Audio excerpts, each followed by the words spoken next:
Bueno, dado que la plataforma ha estado golpeteando mucho nuestra respuesta contra la socialdemocracia, ¿no? y y el fetichismo electoral, pues tuve que verme la necesidad de entregar esta tercera parte de vía grabada. Bueno, ustedes vieron la primera parte, cómo la cortaron, ¿no? Y la tercera parte, ustedes vieron cómo a los 20 segundos, me la cortó la grabación, la filmación.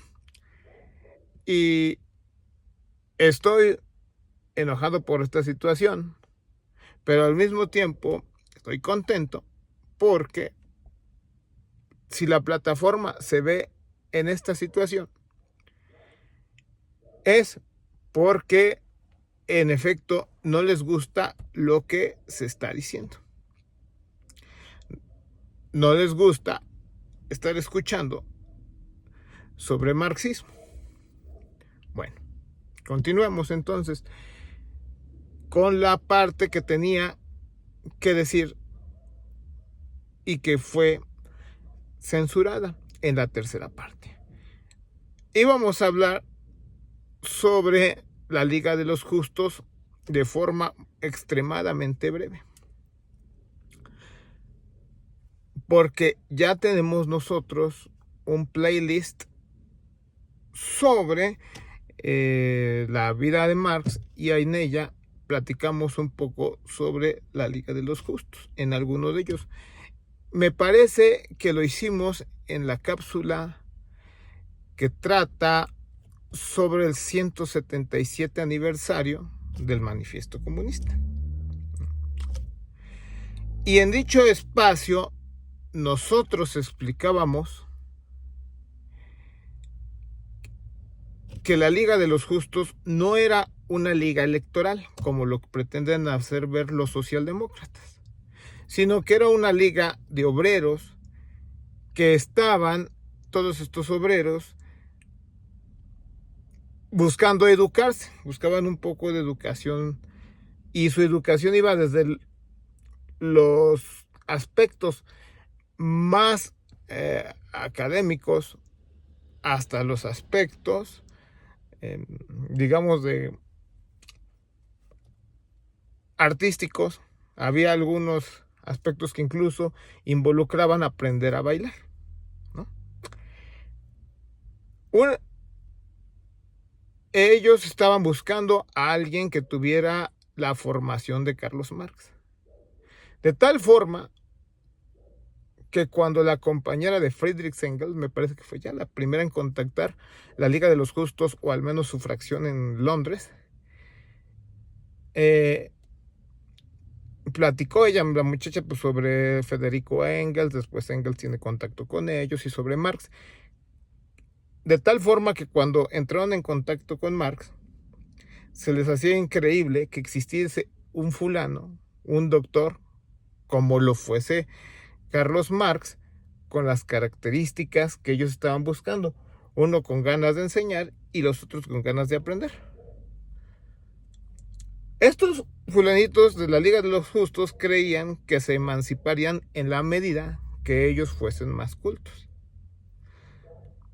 Esto fue las ideas que viene a quitarles Marx, y empieza a explicarles un poco sobre lo que más tarde se volvería el socialismo científico, o un mucho. Pero Weintlich también tenía mucha liga con la Liga de los Justos, con su versión londinense. Me parece que estaban en Londres, si no me recuerdo. Y no les gustó mucho el enfrentamiento entre Weintlich y el señor Marx y Federico Engels. Entonces, pues hubo ¿cómo llamarlo? Les dolió en el fondo del corazón y del estómago.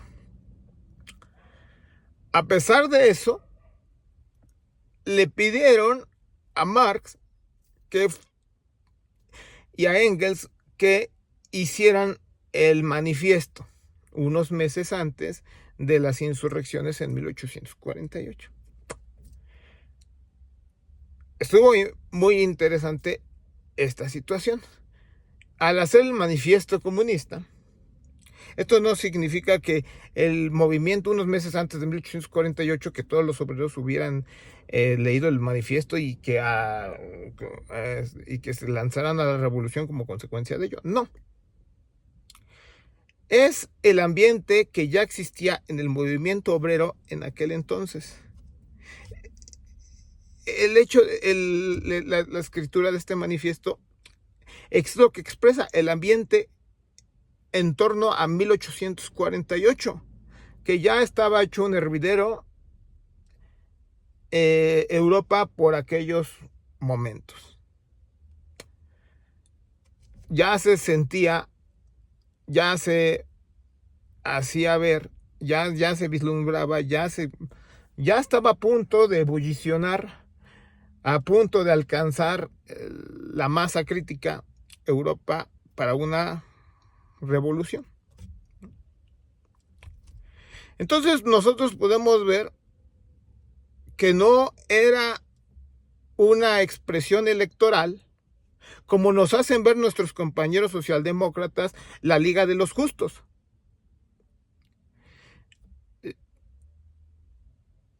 Quizá hasta podríamos decir que tenía más una forma mutualista. Era una situación que ellos no tenían un partido electoral para ir a las elecciones, etcétera, etcétera. Así es que cuando esta situación no tiene nada que ver con decir, es decir, una vez más vemos que la postura de Marx, que si se adaptaba a las formas que tenía el movimiento obrero. Si era insurrección, a la insurrección. Si era electoral, electoral. Y en este caso, a un círculo de obreros con otro tipo de inquietudes. Y lo que tenían que hacer era orientarlos hacia las ideas del socialismo científico. Nada que ver con lo que plantean estos compañeros, ¿no? Socialdemócratas, o no, excompañeros, mejor dicho, perdón, ¿no? Nosotros.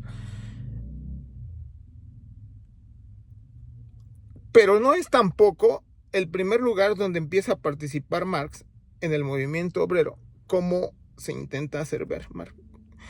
Resumiendo un poco lo que vimos en las cápsulas pasadas, nosotros vimos cómo Marx empieza con los jóvenes hegelianos. Y cómo con los jóvenes hegelianos, Marx empieza siendo el más joven de ellos, 10 años más joven. Era el joven 10 años más joven que todos ellos. Y cómo de allí se empieza desde abajo y se vuelve el segundo, solo por abajo de Bruno Bauer. Una vez que se da esta situación, que Marx va evolucionando cada vez más, aprendiendo más sobre Hegel, ahí Marx, ¿qué creen? Era 10 jóvenes, como digo, era un estudiante de licenciatura, digámoslo así, de bachiller, ¿no? Y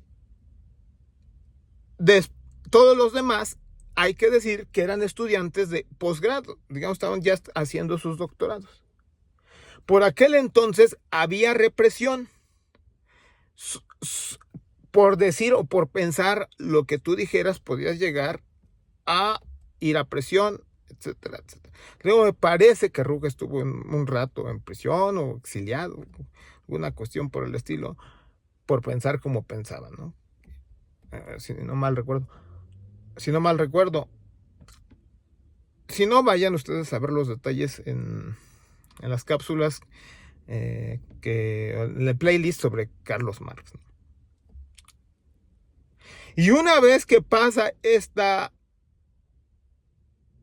situación,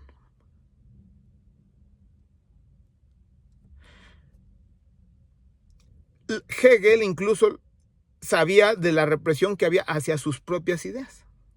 Es que me olvidaba decirles esto, ¿no? Pero con Hegel no se podían meter porque había una inmunidad con los profesores universitarios de la época. Si tú eras profesor, tú podías decir lo que quisieras, podías pensar lo que tú quisieras por ley.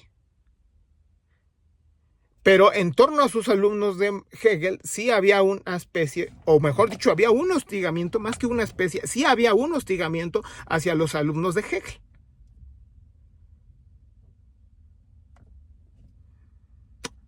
A los jóvenes hegelianos, quienes aspiraban a tener un puesto como profesor universitario, se les negó tal perspectiva. A todos ellos. Por eso brincaron hacia las posturas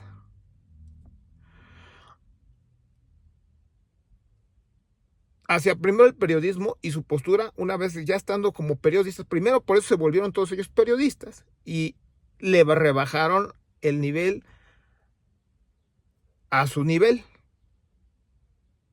Pero Marx lo que hacía era intentar no solo mantener las ideas que tenía, sino intentar vincular estas ideas con la vida cotidiana, él siendo periodista. Los demás no. Los demás seguían hablando de abstracciones. Y entonces estaba muy diluido, sus documentos, sus escritos, mejor dicho, sus artículos, estaban muy diluidos, ¿no? Cuando ellos construyeron este nuevo periódico que era la Gaceta Renana. Entonces, Marx era muy incendiario, era muy denunciativos sus artículos, y esto no gustaba, que sus artículos fuesen denunciativos. De allí que vino una repercusión sobre todos los jóvenes hegelianos, y Marx se tiene que ir a París, que era el centro de la revolución en aquel momento. Y el centro de todo el pensamiento de izquierdas y toda esta situación. Entonces Marx se va para allá para seguir haciendo otro periódico que se llama La Nueva Gaceta Renana. Y entonces nosotros vemos que sí, los antiguos jóvenes hegelianos, los demás jóvenes hegelianos rebajan su nivel de discusión en sus artículos. Para eso se va Marx con Ruge. Ruge también se fue a París, ¿no? Y desde allá edita La Nueva Gaceta Renana. Bueno. Desde ahí ya había represión con Marx. ¿Qué forma le dio a Marx el movimiento? Si cambian las condiciones 100 veces, pero 100 veces, pues entonces tú cambias tus tácticas 100 veces. Ahí vemos un cambio de táctica. Marx se va al extranjero. Cuando le niegan ser profesor, se vuelve periodista. Y cuando se le vuelve periodista, se va a París. Y desde allí sigue su trabajo periodístico. Y luego, allí en París es donde conoce a Engels. O sea, no es un Marx el lectorero. No le podemos hacer grooming a Marx, no le podemos hacer grooming a Federico Engels. Ellos no son electoreros, como nos intentan hacer ver los fetichistas electorales. No. Y después es expulsado de Francia. Marx es expulsado de Francia por su actividad revolucionaria como consecuencia de que en el gobierno prusiano están pidiendo la cabeza de Marx. Entonces Marx tiene que abandonar Francia y se va a Bélgica, que es una cosa muy dolorosa, porque allí tenía amigos, tenía todo. Incluso ya había un círculo de estudios que ya estaba participando con él, en donde ya sus ideas, pero un círculo de estudios de obreros, ya empezaba a trabajar con círculos de obreros allá. Y luego en Bélgica también se le pide, es de ahí desde Bélgica donde empieza a seguir influyendo en el movimiento obrero francés. Desde allá es cuando Engels se va a Inglaterra. Reconoce que Engels ya estaba en Inglaterra y que Engels se regresa de París a Inglaterra. Y es allá donde empieza como terminé. Bueno, más bien termina esta historia donde empecé. Es allá donde se da, donde conoce Engels y su señora, Lisa Burns, conocen a la Liga de los Justos, ¿no? Y entonces le pide a Marx que vaya desde Bélgica, que vaya a Londres. Nada de esto tiene que ver con el Marx electorero que nos intentan vender. Con el Marx que nunca ha tocado un fusil que nos intentan vender. Con el Marx adaptado al Estado burgués. No tiene nada que ver con eso. Fíjate, y sus artículos nunca fueron a modo. En el futuro, cuando hace mucho tiempo después, Bismarck intenta una reconciliación con Marx y le ofrece el regresar a Alemania y que escriba de lo que sea, salvo de su gobierno, del gobierno bismarckiano. Y si escribe de él es para estar del lambiscón del gobierno bismarckiano. Es decir, querían que Marx se volviera parte de la Televisa bismarckiana. Que fuera, compándale, vente acá y te conviertes parte de la bismarckiana Televisa. Y lo niega Marx. Y Marx pues, dice, no, yo no, porque para Marx primero son los principios y después son las formas. Ahí vemos otro ejemplo de cómo para Marx primero son las formas, principios, y después son las formas. Tú puedes alterar las formas de la forma que tú quieras, pero sin alterar los principios. Ese es un ejemplo de esta situación. Entonces hay que tener mucho cuidado con lo que nuestros socialdemócratas que han abandonado a Marx completamente y que le han alterado, han adulterado. Tenemos un Marx y un Engels adulterado. Y nosotros estamos, como marxistas, corrigiendo y explicando quiénes eran en verdad. Debemos decir que el señor Edgar López tiene más semejanza con el señor Düring que con un marxista profesional. Y todas las críticas que le hizo Friedrich Engels,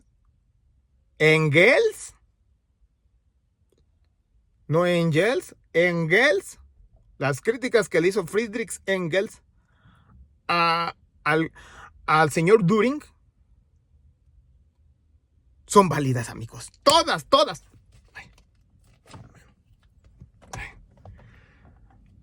Y esas críticas válidas, muchas de ellas, se las podemos achacar a nuestros actuales socialdemócratas del movimiento socialista demócrata.